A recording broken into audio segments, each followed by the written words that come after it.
Bismillahirrahmanirrahim. Alhamdulillahilladzi hadana lihadza wa ma kunna linahtadiya laula an hadana Allah. Asyhadu an la ilaha illallah wa asyhadu anna Muhammadan abduhu wa rasuluh.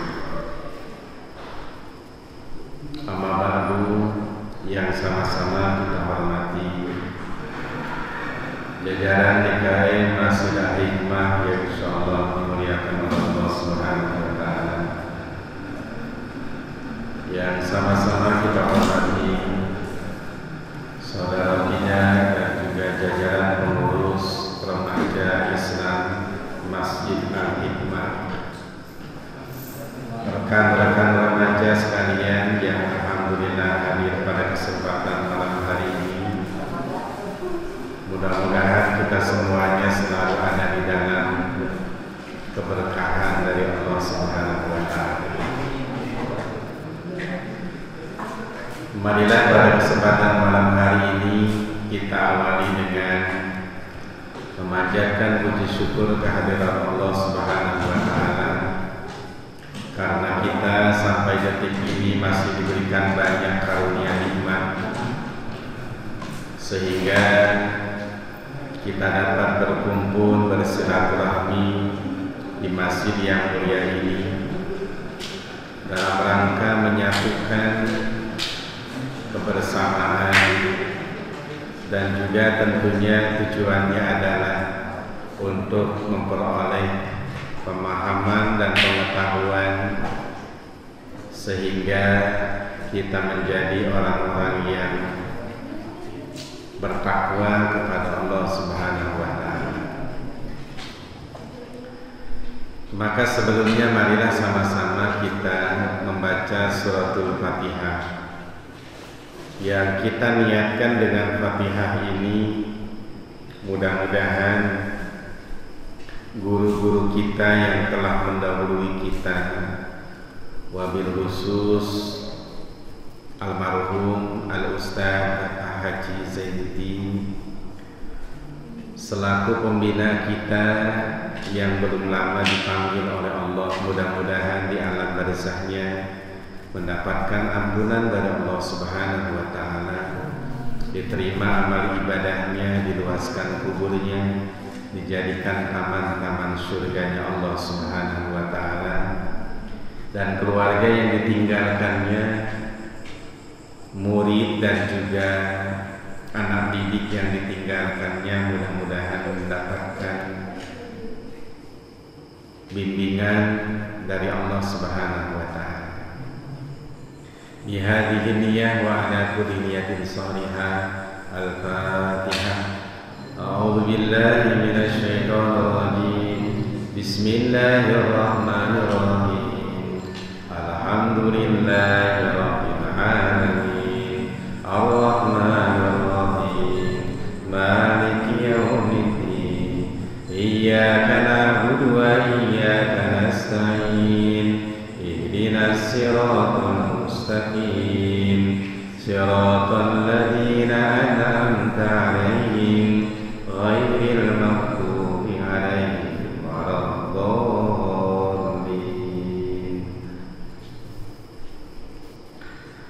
Pada malam hari ini tema kita ngopi ya, bersama kesulitan ada kemudahan. Kesulitan dan kemudahan itu adalah sunnatullah. Apa sunnatullah? Hukum yang memang sudah ditakdirkan dan digariskan oleh Allah, bahwa kita hidup di dunia itu selalu ada dua, ada kesulitan, ada kemudahan. Tidak mungkin hanya kesulitan saja, enggak ada kemudahan, atau hanya kemudahan saja, tidak ada kesulitan. Tapi Allah menciptakan apa yang ada di alam dunia ini selalu berpasangan. ada malam, ada siang, ada langit, ada bumi, ada laki, ada perempuan, dan ada susah, ada mudah, atau sulit, ada mudah. Selalu berpasangan. Di dalam surat Yasin Allah bilang, Subhanalladzi khalaqal azwaja. Maha suci Allah yang telah menciptakan segala sesuatu itu berpasangan. Allah awali ayat itu dengan kalimat subhana. Karena setiap kalimat yang diawali dengan subhana berarti punya makna yang harus direnungi, dipikirkan. Maka Allah bilang Maha suci Allah yang telah menciptakan segala sesuatu itu berpasangan. Dari apa yang tumbuh di muka bumi, wa min anfusihim, dari jiwa kita, wa mimma la ya'lamun, dan dari apa yang kita tidak tahu. Semuanya pasti berpasangan. Nah, di antara sesuatu yang berpasangan itu ada kesulitan dan ada kemudahan. Kenapa Allah ciptakan itu? Karena memang kita hidup di dunia. Dunia itu ladang akhirat. Kita hanya sekedar mampir di dunia. Maka Allah ciptakan ladang akhirat ini ada kesulitan dan ada kemudahan. Maka ayatnya dalam surat Al-Insyirah ayat 5 dan ayat 6, fa inna ma'al usri yusra, inna ma'al usri yusra. Ada pengulangan kata. Allah bilang begini, fa inna ma'al usri yusra. Maka sesungguhnya bersama kesulitan ada kemudahan. Ayat berikutnya, inna ma'al usri yusra. Dibalik atau bersamaan dengan kesulitan ada kemudahan. Lihat kalimatnya.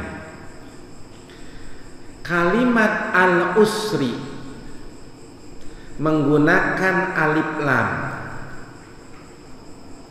Sementara kalimat yusra tidak menggunakan alif lam. Kata ulama, kalau ada dua kalimat yang sama bentuknya diulang dalam Al-Quran, itu berarti maknanya satu. Inna ma'al usri yusra wa inna ma'al usri yusra. Sementara kalau ada kalimat yang tidak menggunakan alif lam diulang, berarti punya makna dua. Kalau kesulitan al-usri Allah ulang, itu berarti hanya satu kesulitan. Sementara kalimat yusra, kalimat indefinitif, itu hanya itu diulang dua kali, tidak menggunakan alif lam, menunjukkan bahwa dua kemudahan. Jadi satu kesulitan diapit dengan dua kemudahan. Berarti lebih banyak susahnya, lebih banyak gampangnya. Kalau begitu, lebih banyak mudahnya. Karena kemudahan dua, kesulitan satu. Fa inna ma'al usri yusra wa inna ma'al usri yusra. Kalimat al-usri 2 kali diulang, tapi maknanya satu. Kalimat yusra diulang 2 kali, maknanya 2. Jadi 1 kesulitan bersama 2 kemudahan. Karena itu maka kita harus optimis bahwa di balik segala kesulitan itu, bahwa bersama kesulitan itu selalu ada kemudahan. Badai pasti berlalu. Ada 2 kaidah usul fikih yang bisa dijadikan contoh. 1. Al-masyaqqatu tajlibut taisir. Kesulitan itu menarik kemudahan. Contoh, kalau kita dalam perjalanan jauh lalu datang waktu sholat, bukankah agama membolehkan kita untuk menjamak sholat dan mengqashar sholat? Apa menjamak? Menggabungkan 2 waktu dalam 1 waktu. Contohnya zuhur dengan sholat asar. Kenapa? Karena dalam perjalanan kita repot, capek. Maka kemudian boleh kita menjamak. Itu berarti kesulitan itu menarik kemudahan.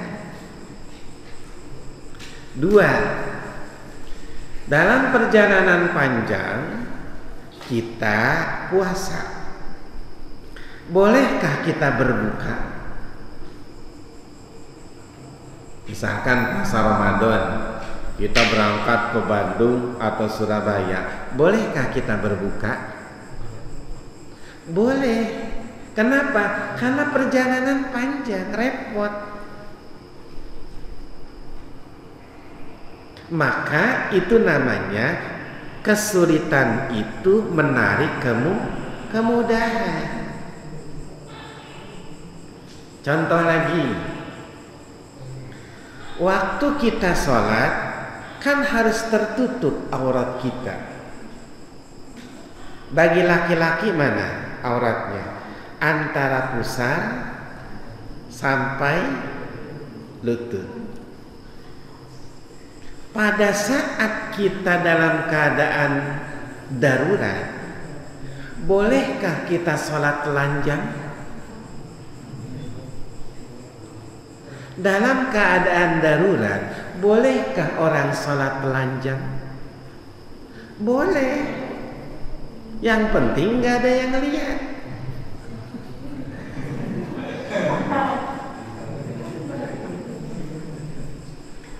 Misalkan kita baju enggak ada, yang dipinjam enggak ada, datang waktu sholat, kita harus sholat. Sementara kita enggak punya pakaian, sementara menutup aurat hukumnya wajib. Bagaimana caranya? Sholat aja walaupun tanpa pakaian, tapi yang penting di tempat yang gelap, sepi, enggak ada yang lihat. Kesulitan itu selalu membuahkan kemudahan. Nah, pada saat kita melakukan sesuatu yang menurut kita sulit, sebenarnya di balik itu ada kemudahan. Karena itu tadi, cuman mental orang, mental manusia itu kadang-kadang beda. Belum apa-apa udah down, belum kerja sudah nyerah. Padahal kita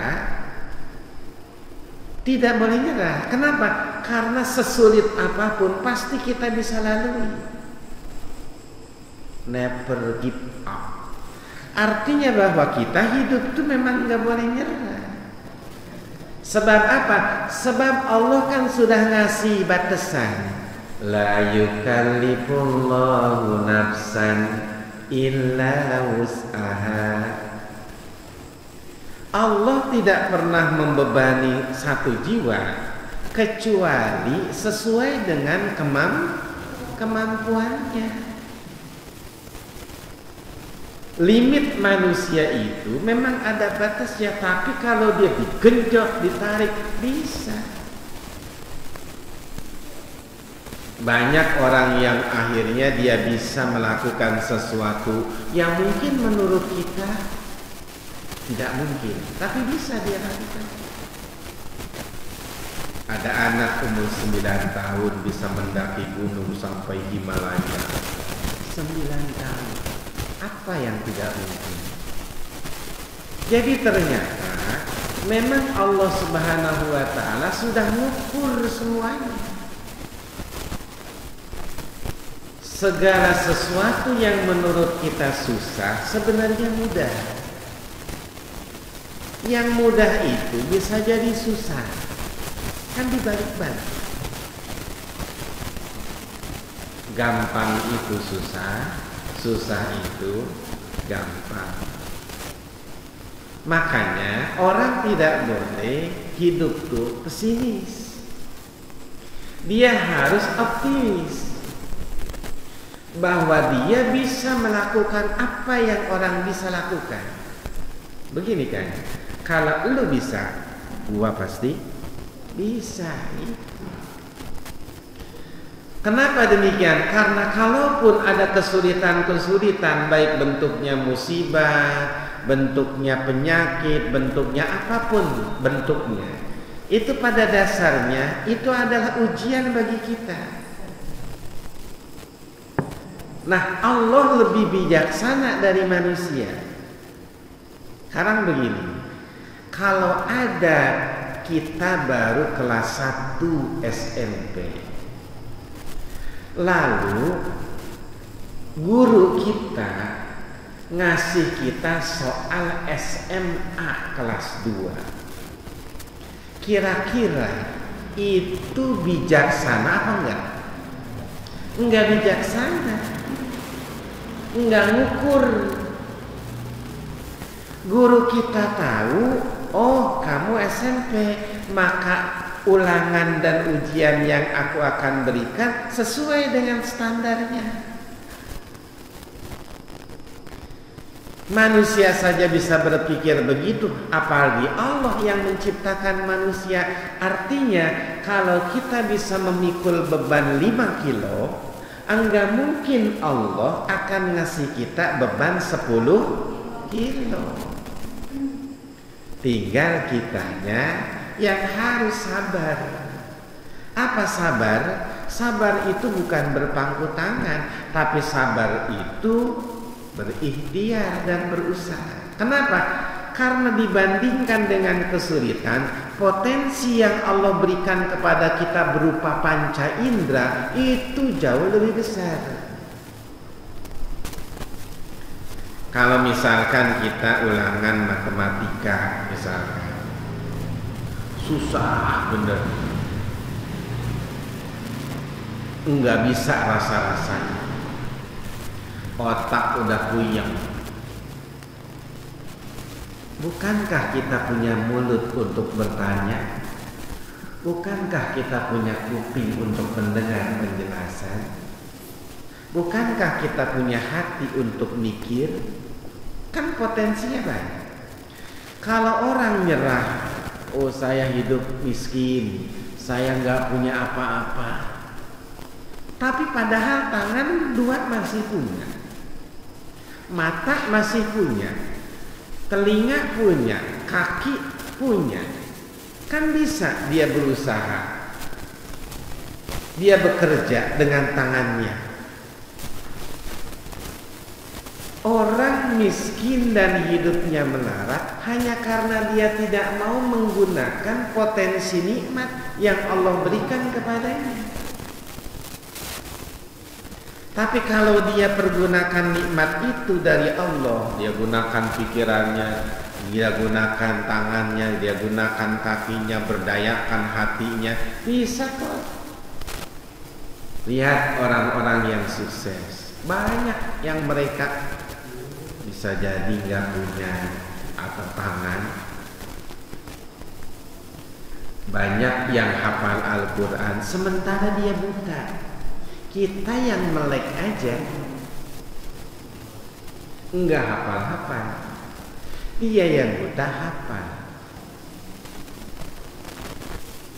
Berapa banyak orang yang kemudian dia cacat, tapi dia punya perusahaan besar. Kita yang gak cacat, gak punya apa-apa, buat beli pulsa aja bingung. Maka sebenarnya di balik kesulitan itu selalu ada kemudahan. Lalu kemudian Allah menggunakan kalimat ma'a, bersama. Kalau bersama berarti dia selalu beriringan. Bersama kesulitan itu ada kemudahan. Berarti selalu beriringan. Ada sulit, ada mudah. Ada sulit, ada mudah. Ada sulit, ada mudah. Coba. Ya dalam semuanya begitu. Kalau kita sudah merasa sulit, merasa susah, kitanya down duluan, nggak mau ikhtiar, udah terjebak pada sesuatu yang sebenarnya gampang bagi kita.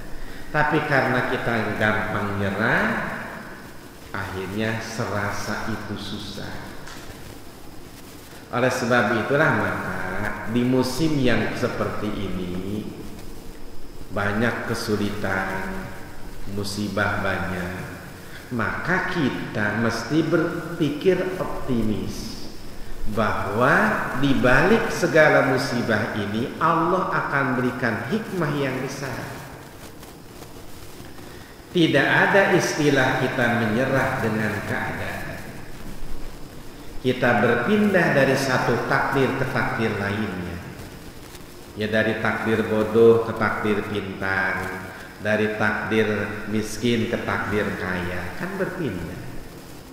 Maka oleh sebab itu jangan pernah mengatakan saya tidak mampu. Saya pasti bisa. Siapapun itu, selama dia punya akal pikiran yang sehat, hati yang bersih, maka semua cita-citanya pasti bisa dia lakukan. Banyak cerita orang-orang sukses begitu. Nah, oleh sebab itulah Allah menganugerahkan kita banyak potensi nikmat berupa akal pikiran kita, ilmu pengetahuan kita. Maka ini menjadi bahan bagi kita untuk hidup lebih sukses lagi di masa yang akan datang. Makanya gantungkanlah cita-cita setinggi langit, walaupun kakimu tetap menapak di bumi. Nah, oleh sebab itulah pada malam hari ini menerjemahkan dari ayat Al-Insyirah. Nabi itu ceritanya kan kayak kita juga. Nabi itu kadang bingung beliau. Ini susah ngadepin kok orang gak ada yang mau iman, kok pada ngelawan. Nabi itu bingung. Sering Nabi dicaci maki, Nabi sering dikerjain sama orang musyrikin, bikinin lubang supaya Nabi jatuh, dilempar tai orang tak sampai Nabi kemudian pulang lagi dari masjidnya. Itu membuat Nabi secara a'rad basyariyah, sifat-sifat kemanusiaannya, merasakan hati yang sedih. Kan kalau orang susah sedih. Makanya akhirnya Allah turunkan tuh ayat Alam nasrah laka sadra wa wada'na anka wizra allazi anqadha zahra wa rafa'na laka zikra inna ma'al usri yusra inna ma'al usri yusra fa iza faragta fansab wa ila rabbika farghab. Akhirnya Nabi menyadari, oh iya, umat-umat yang atau nabi-nabi terdahulu juga Allah berikan ujian yang lebih besar, kesulitannya lebih. Nabi orang yang paling banyak bebannya. Nabi orang yang paling banyak kesulitannya dibanding kita. Kenapa? Karena kata Nabi, sesungguhnya ujian paling berat itu diterima oleh para nabi. Jadi kita belum ada apa-apanya.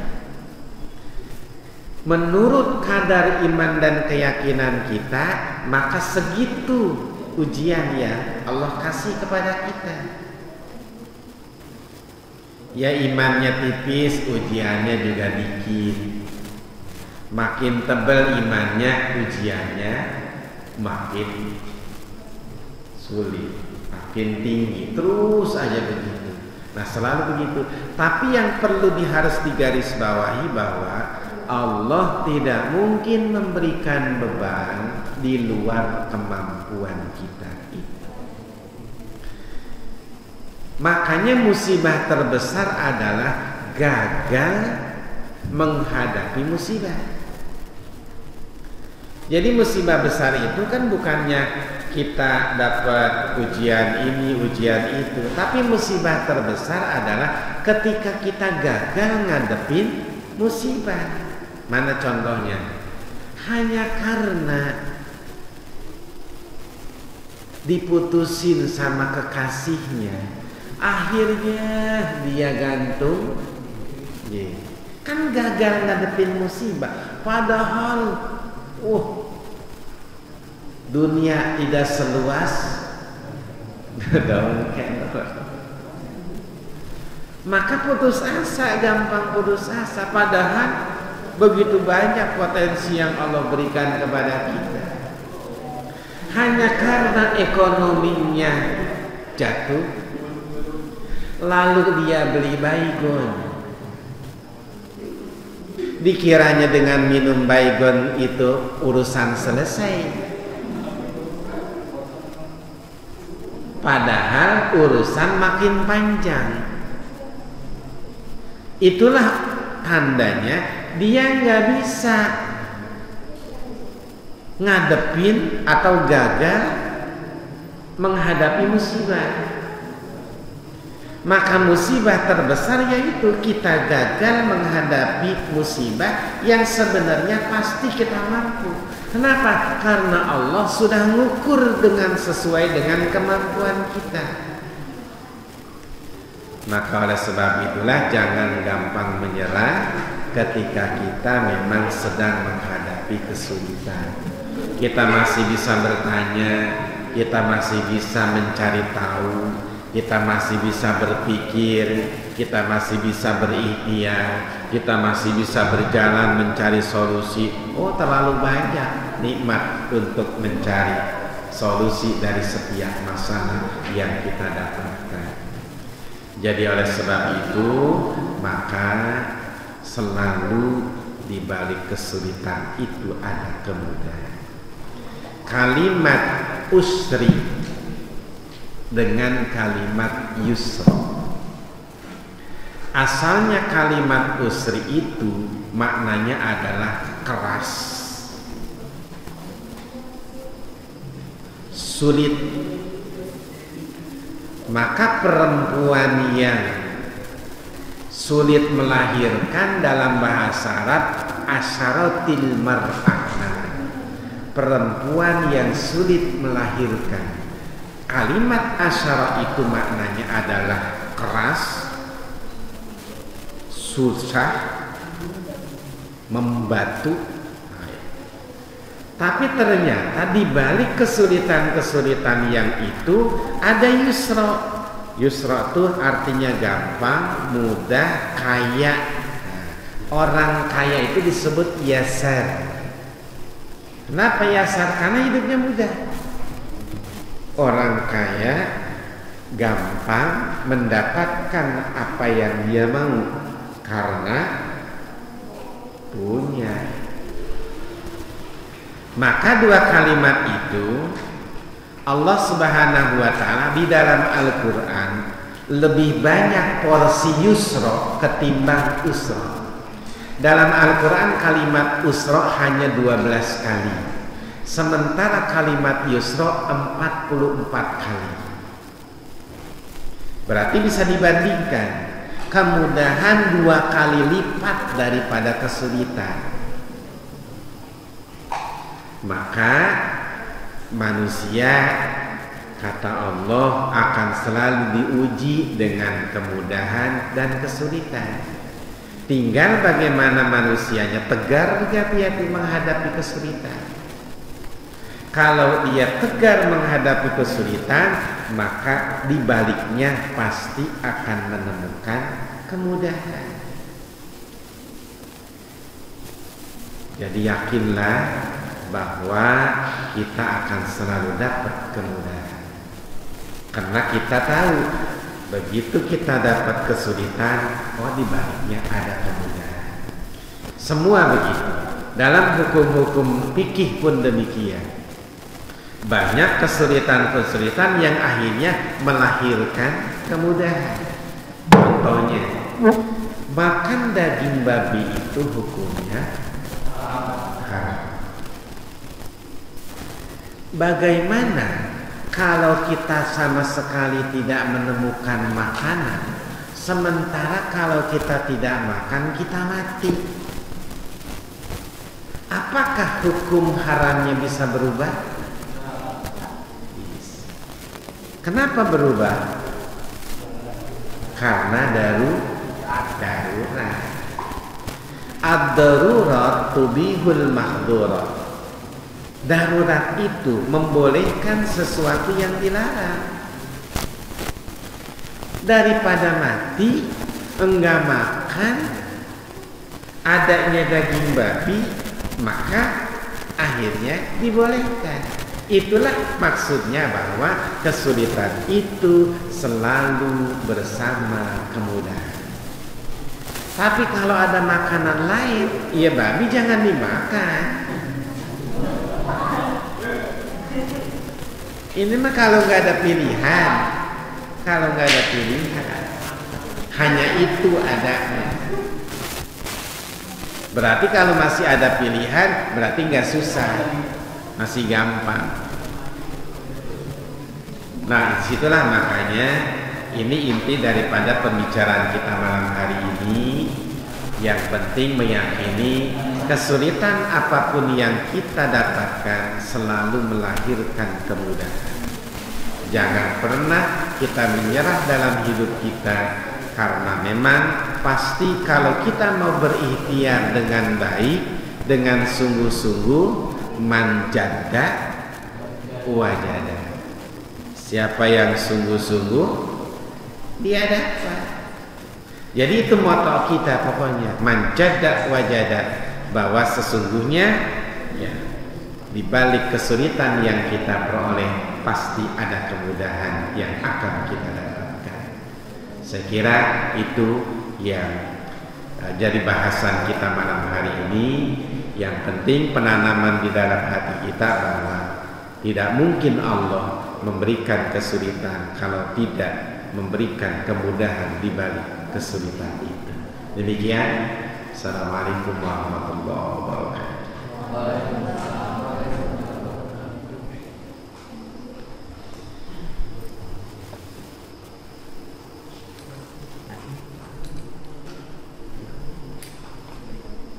Terima kasih kepada Ustadz kami, Ustadz Ahmad Sofyan, atas tausiahnya. Sungguh sangat banyak ilmu yang bisa kita dapatkan dari tausiah beliau. Mudah-mudahan apa yang beliau sampaikan dapat kita terapkan dalam kehidupan kita sehari-hari. Ada yang bertanya nggak? Ya, kira-kira ada yang bertanya ke Ustadz? Mau bertanya silakan. Kalau saya boleh, Ustaz. Assalamualaikum warahmatullahi wabarakatuh. Saya tidak Imadulin, Ustaz, ingin bertanya. Saya mendengar beberapa tausiah dari beberapa Ustaz juga. Ada kutipan seperti ini, Ustaz. Allah itu memberikan sesuatu yang kita butuhkan, bukan yang kita mau. Walaupun sesuatu itu buruk menurut kita, tapi belum tentu itu buruk menurut Allah, gitu, Ustaz. Nah, kapan sih kita tahunya Ustaz kalau misalkan sesuatu yang buruk itu ternyata baik untuk kita, atau sesuatu yang kita tidak ingin ternyata itu malah yang terbaik untuk kita, seperti itu. Terima kasih.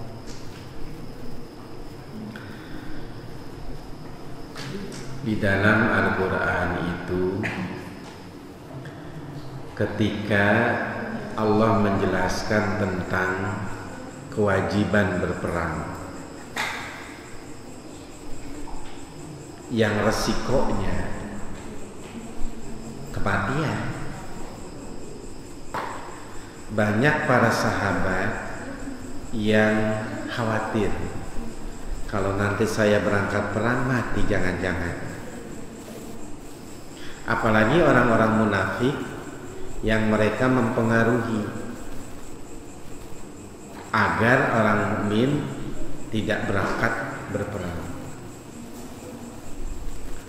Lebih baik di rumah dengan keluarga gitu. Maka turunlah ayat itu. Fa'asa an tuhibbu syai'an wa huwa syarrul lakum wa asa an takrahu syai'an wa huwa khairul lakum. Bisa jadi apa yang kita suka itu jelek buat kita, dan bisa jadi apa yang kita tidak suka bagus buat kita. Contoh, siapa yang mau sakit? Ada nggak orang yang mau sakit? Nggak ada. Tapi ternyata sakit. Padahal orang doanya begini, ya Allah, sehatkan badan kami. Tidak ada orang yang doa sampai hari ini yang saya dengar, ya Allah, kasih saya penyakit. Enggak. Semuanya minta sehat, panjang umur, rezeki banyak. Nah, ini permintaan paling laris sealam dunia. 3. Di mana saja orang selalu minta ini. Badan sehat, umur panjang, rezeki. Ini paling laris. Tapi bisa jadi apa yang diminta tidak sesuai dengan kenyataan. Kita itu bisa ngerasain antara keinginan kita dengan apa yang kita rasakan pasti berbeda 380 derajat.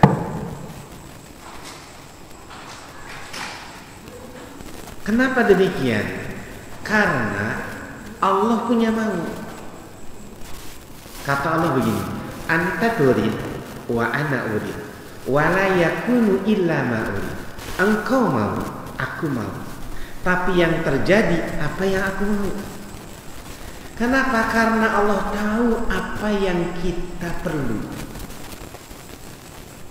Orang pengen sehat, ya Allah sehatkan badan saya. Besok puyeng,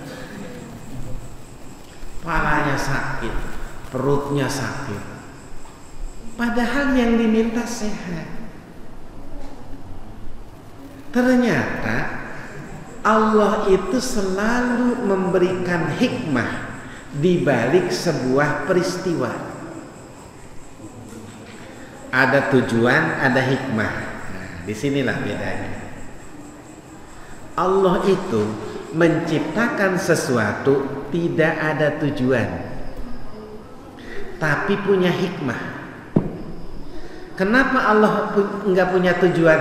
Karena kalau ada tujuan berarti Allah butuh dengan sesuatu. Sementara Allah tidak pernah butuh dengan sesuatu. Ternyata akhirnya dikasih sakit sama Allah. Tuh, sakit. Begitu sakit akhirnya dia banyak nyebut Allah. Oh, ya Allah. Akhirnya doa lagi, ibadah lagi. Kalau dikasih sehat mungkin lupa. Kedua, siapa yang tidak mau hidupnya kaya? Selalu orang pengen kaya, tadi rezekinya lancar, tapi ternyata seret rezekinya. Apakah Allah kemudian tidak adil? Allah adil. Mungkin begini, kalau kita dikasih kaya sama Allah, nanti lupa ibadah enggak, jalan-jalan melulu, nongkrong melulu, duit banyak. Tapi begitu dikasih miskin, enggak punya apa-apa, akhirnya dia, ya Allah, doa. Jadi selalu ada hikmah di balik sebuah peristiwa.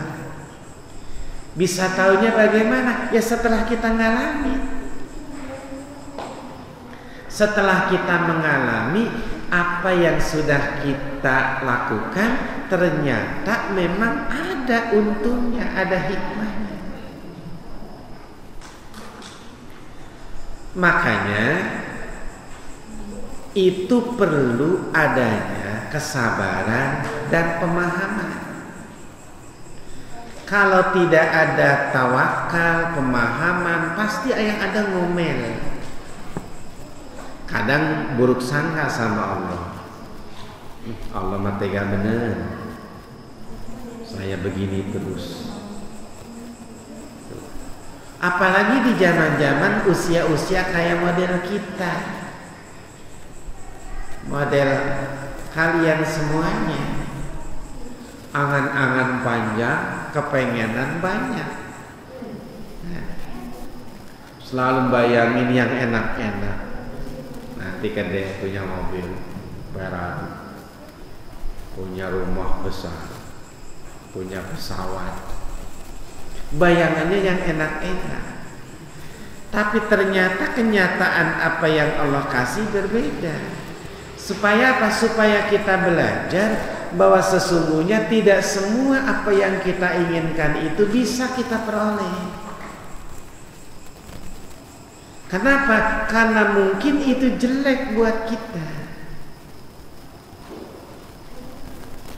Tapi dengan kita meridhoi, bersabar dengan apa yang Allah kasih, maka akhirnya kita banyak belajar. Hidup prihatin. Orang-orang besar itu adalah orang-orang yang memang tadinya sudah melewati berbagai kesulitan. Kan kita paham, berakit-rakit ke hulu, berenang-renang ke tepian, bersakit-sakit dahulu, mati kemudian, senang kemudian.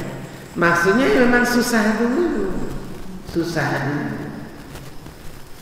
Enggak ada orang yang celak langsung dia gampang. Selalu ada tangga untuk meniti itu. Maka di tempatnya begitu. Pedang dia jadi tajam itu karena tadinya hanya besi, potongan besi. Lalu potongan besi itu dibakar, ditempa, masukin lagi bara, keluarin, digetok lagi, ayo terus begitu sampai akhirnya tipis jadi pedang yang tajam, melewati puluhan, getok lagi, selalu begitu. Akhirnya jadi barang yang bagus, pedang yang tajam, terukir bagus dengan harga yang mahal. Itu sebuah contoh bahwa memang kesuksesan tidak bisa datang sendiri, tapi dia harus diukir dengan perjuangan. Nah, itulah makanya bahwa kita selalu diberikan oleh Allah apa yang kita butuh, bukan yang kita inginkan, agar kita hidup prihatin. Karena memang dunia bukanlah tempat untuk bersenang-senang, tapi dunia adalah tempat bekerja. Nanti kesenangan itu adanya di akhirat. Ya, silakan, ada lagi? Silakan, ada yang ingin bertanya lagi mungkin dari perempuan? Maya, Sirin, Selfie?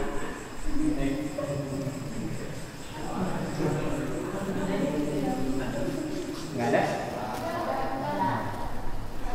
Pas. Ya Ustaz, karena tadi Ustaz sempat menyinggung beberapa hal, saya jadi ingat tausiah yang sering diulang-ulang oleh almarhum guru kita Ustaz. Beliau sering berkata, nak, setiap Allah itu menciptakan manusia, tidak ada yang diciptakan untuk gagal. Tidak sedikit orang yang dari hal sederhana dapat sukses, bahkan dengan kakinya saja bisa menciptakan triliunan rupiah, yaitu Cristiano Ronaldo. Dari menggambar saja dapat menciptakan banyak uang. Dari mengobrol saja bisa menciptakan banyak keuntungan. Ayo sama-sama kita gali potensi masing-masing, lalu ciptakan kesuksesan dan kebermanfaatan, karena manusia yang terbaik adalah manusia yang bermanfaat bagi sesama. Yang sering diulang-ulang oleh guru kita, jadi saya cukup teringat dengan beliau. Sudah. Iya. Ya, itu menunjukkan bahwa memang potensi kita banyak. Kita tinggal mengembangkan potensi yang ada pada diri kita dengan serius. Setiap kita pasti punya bakat yang bisa kita olah menjadi kemajuan kita. Nah itulah insya Allah dengan kita saling mengingatkan, saling mendorong untuk sama-sama maju agar kita bisa mensejahterakan kita dan lingkungan kita. Maka demikian, marilah sama-sama kita berdoa kepada Allah. Mudah-mudahan kita semuanya menjadi orang-orang yang sukses dunia akhirat, orang-orang yang selalu bisa bahagia dunia akhirat, dan menjadi orang-orang yang senantiasa berkah dunia dan akhirat. Astagfirullahaladzim, alhamdulillah ya maulana ya ma'ruf ya rabbana lakal hamdu kama yanbaghi li jalali wajhika karim wa alihi sallallahu. Ya Allah ya rabbal alamin, ampunilah dosa-dosa kami, dosa orang tua kami, dosa ahli keluarga kami. Sayangilah mereka sebagaimana mereka menyayangi kami semenjak dari kecil. Ya Allah ya Rahman, Engkaulah Maha Penyayang, sayangilah kami, berikanlah kami ilmu yang bermanfaat untuk menata kehidupan kami. Jadikanlah kami manusia-manusia yang bermanfaat, sehingga kami hidup dalam kebaikan dunia dan akhirat. Ya Allah ya Rabbal Alamin, Engkaulah yang Maha Pemberi rezeki. Mudahkanlah rezeki kami, agar kami dengan rezeki itu bisa mengabdi kepadamu, beribadah dengan tenang kepadamu, dan bisa berbagi kepada sesama kami. Ya Allah ya Rabbal Alamin, segala takdir yang Engkau tentukan adalah demi kebaikan makhlukmu. Maka ya Allah, takdirkanlah yang baik-baik buat kami. Hindarkanlah kami dari berbagai keburukan. Angkatlah wabah penyakit yang sedang melanda di negara kami. Jadikanlah kami orang-orang yang senantiasa mensyukuri nikmat darimu dan selalu bersabar dengan segala ujian darimu.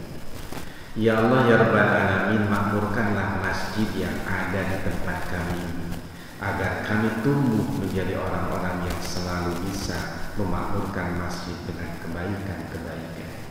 Jadikanlah kami generasi-generasi yang selalu peduli terhadap agama, agar kami selalu bisa berjuang untuk kemaslahatan agama dan dunia kami. Ya Allah, sehatkanlah orang tua kami yang masih ada, ampuni dosa mereka ya Allah, mudahkanlah mereka dalam berusaha untuk menopang kehidupan kami. Maka kelak kami ya Allah, berikanlah kemampuan untuk membalas jasa-jasa mereka, melindungi mereka, dan senantiasa berbakti kepada mereka, agar kami bukan hanya kumpul di dunia, tapi kumpul juga kelak nanti di dalam surga. Rabbana atina min ladunka rahmah wa hayyi' lana min amrina rasyada. Rabbana atina fid dunya hasanah wa fil akhirati hasanah wa qina adzabannar. Walhamdulillahi rabbil alamin. Subhanakallahumma wa bihamdika asyhadu an la ilaha illa anta astaghfiruka wa atubu ilaik. Assalamualaikum warahmatullahi wabarakatuh.